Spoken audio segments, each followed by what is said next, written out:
Buenos días.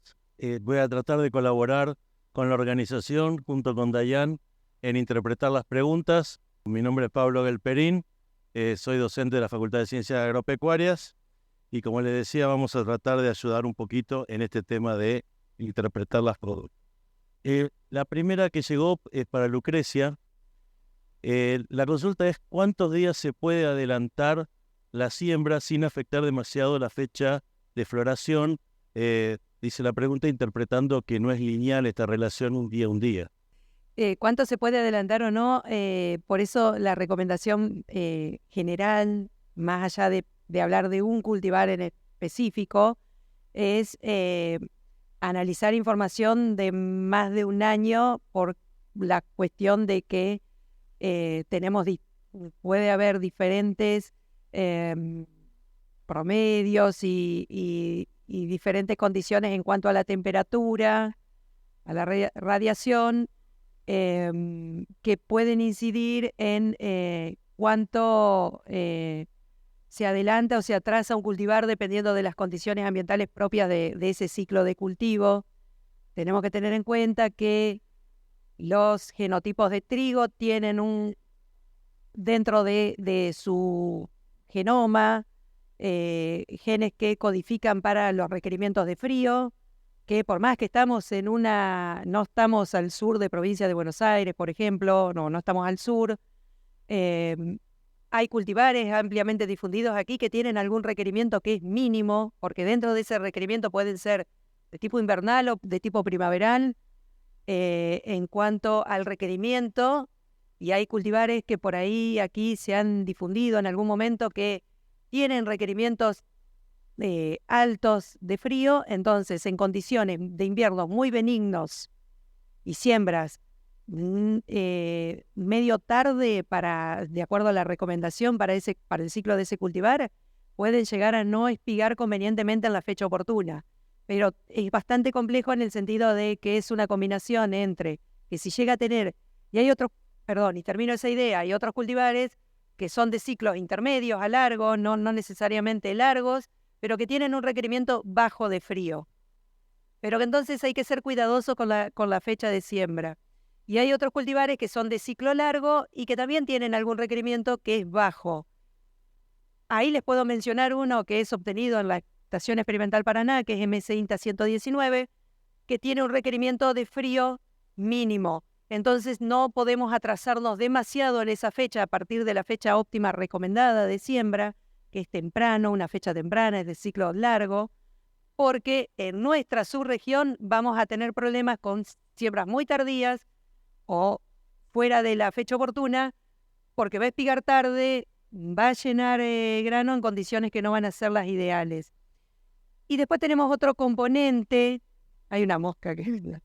Tenemos otro componente que es si son sensibles o no son sensibles al fotoperíodo y en qué medida son sensibles o no son sensibles al fotoperíodo.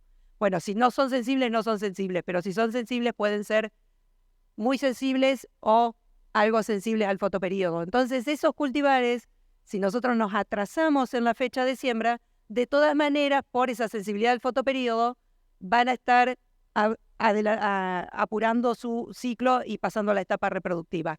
Entonces, no es lineal, no es sencillo, hay que conocer el cultivar, hay que escuchar las recomendaciones de los que saben sobre cada uno de esos cultivares, de la empresa que los está vendiendo, del asesoramiento que nos brindan, y buscar la información del comportamiento en ciclo. Porque además, que yo no lo presenté, lo saqué, pero hay una cuestión también de que la suma térmica que se requiere para pasar de una fase a la otra, y que ahí directamente va a depender de la condición ambiental. Entonces hay condiciones que son más dependientes del genotipo y otras que son de una interacción del genotipo con el ambiente. No es lineal ni simple, digamos, como regla general. Bueno, la respuesta es hacerte un doctorado y resolvemos esta pregunta. Bastante complicada la recomendación. Juan Manuel. No, la recomendación es simple. Sí, Buscar la hacer la información recomendación. y en función de eso tomar la decisión. Tal cual. Juan Manuel, este gráfico que presentaste del trabajo con la bolsa de cereales, la verdad que simplifica muchísimo la toma de decisiones, ¿no? Lo de los milímetros acumulados en el periodo previo a la siembra.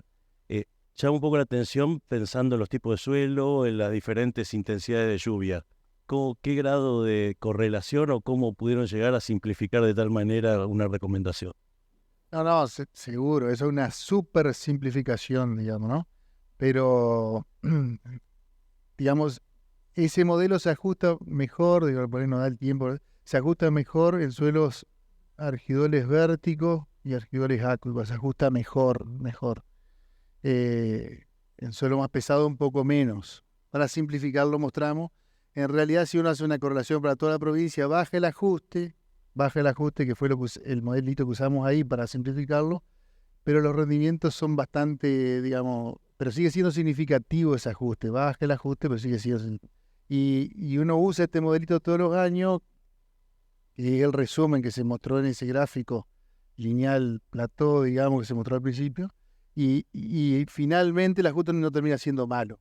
Explicar con solamente lluvias entre el 60 y el 70% del rendimiento que se va a lograr es un muy buen ajuste para usar una sola variable, ¿no? Pero sí, evidentemente, y además en el gráfico de la provincia de Entre Ríos hay zonas que no son trigueras también, ¿no? Uno está, para simplificarlo, ponía toda la provincia y ponía la lluvia, que sí son reales, o por lo menos son, están, digamos, todos los pluviómetros de la provincia que tienen la bolsa de cereales. Lo otro es una superestimación del rendimiento, ¿no? También en departamentos que no son trigueros. Pero bueno, era para mostrar que hay una correlación y que se podría estar uno situando en cada uno de esos lugares, por lo menos como primer punto de partida para decir qué estoy esperando este año para mi zona, ¿no? Muchas gracias. Y también tengo una pregunta para Andrés, que te pido que pienses lo que vas a responder. ¿Cuál es el efecto, si lo has estudiado o no, de estas rastras que se están utilizando ahora, que hacen movimiento superficial de suelo, sobre el banco de semillas, frecuencia de emergencia de las malezas, etc.?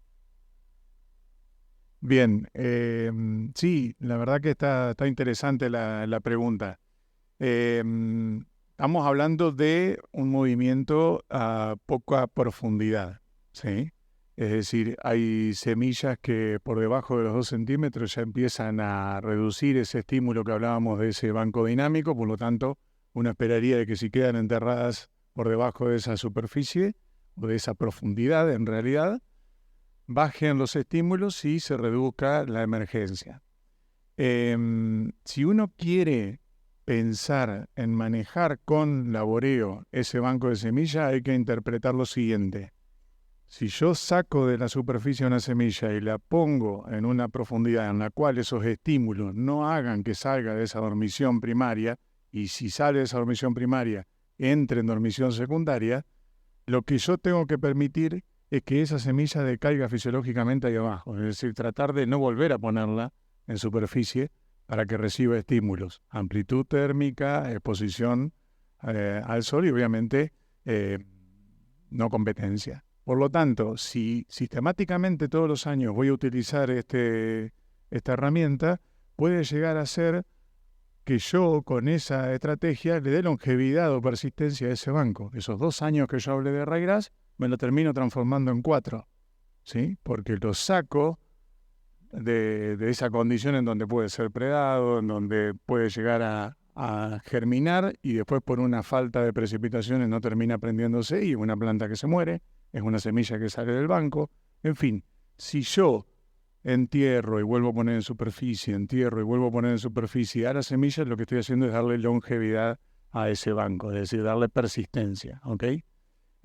Por lo tanto, puede ser una herramienta, vuelvo a repetir, tomando el recaudo necesario de la profundidad a la que se trabaja, puede ser una herramienta muy importante y no tanto para estivales, sino para invernales, sino para estivales. Un ejemplo, no me quiero meter en eso porque no nos convoca, pero la realidad es que podría llegar a ser una herramienta interesante. El tema es tener en cuenta de que estoy manejando el banco y cómo es la dinámica del banco de la especie que yo estoy queriendo manejar.